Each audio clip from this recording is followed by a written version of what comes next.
Hello again, everyone. Mrs. Haney, your school librarian, back here to wrap up your hopefully successful lesson on the Big Six research method. So once again, I'm Mrs. Haney, your school librarian, here to help you learn how to use the resources that the library has to offer. And at the end of this lesson, just reviewing the objectives, we're hoping that you're able to narrow down a research topic, locate, organize, and put together all of the information that you found, complete the steps of the Big Six research method, thereby conducting a successful research project. So in order to supplement your research after you finish this lesson and move forward into the project that your teacher assigns, I've created a handout. And you can come back to this any old time you like. As you can see, it has the 6 steps of the Big Six method summarized here for you. And then at the bottom, it's got some resources. So let's look at this.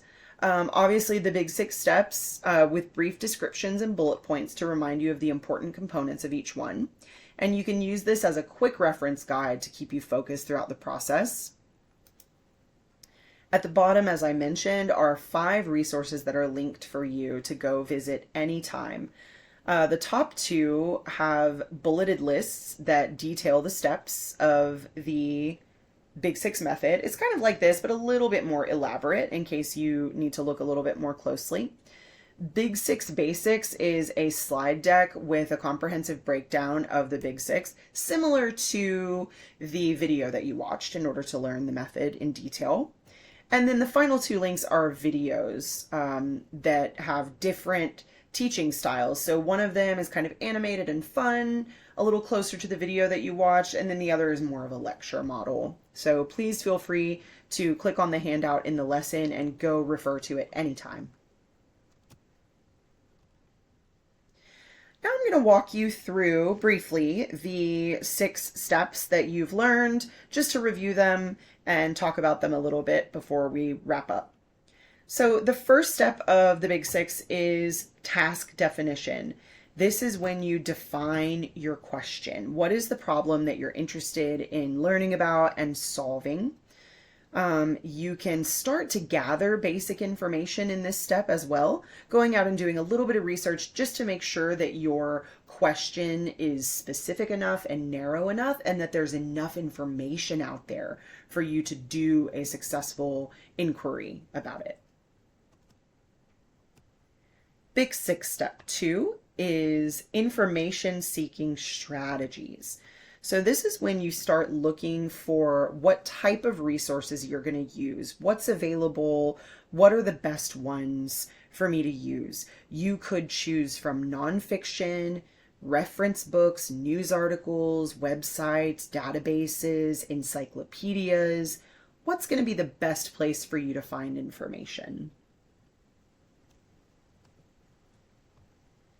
Step 3, location and access. This is when we locate sources and start finding relevant information. Where am I going to find this? Is it going to be in the library catalog, the library reference section, perhaps online in the database search engines, web-based references, right? And of course, how do I access them? Do I need to log into my student account to get into my library catalog? Can I use, the World Wide Web and use Google? Where am I going to locate and how am I going to access my information? Step 4 is use of information. So this is when you are engaging with those sources, okay? You're listening, you're reading, you're taking the most valuable information that you can. You're going to use strategies such as skimming and scanning. You can look for keywords and images. One strategy that's great that you learned in the Big Six is to read the first and last paragraphs of articles and pieces, and to help you glean the best, most relevant information. You're going to make sure to cite your sources. You're going to summarize, paraphrase, and or quote throughout your project. And of course, you're going to keep your citations very organized. And then step 5, of course, is synthesis. This is when you put everything together. So how are you going to organize the information? You're going to choose the format. Is it going to be a paper? Is it going to be a PowerPoint or multimedia presentation? You're going to figure out how to organize everything. And then, of course, you're going to present it effectively by practicing if you're going to give a presentation. If you're writing, you really need to know and understand who your audience is to make sure that they understand what you're saying in your paper and what your question is asking and all the results that you've come up with. And then finally, step 6, evaluation. So you're going to look back at your work and ask yourself, did I complete my task? Was I effective? Was I efficient? Did I meet my objectives? Was the quality of my work solid? And of course, asking yourself, how do I know that my audience learned from me? So that is the Big 6. I hope you've enjoyed this lesson and that you feel familiar and comfortable with the method at this point.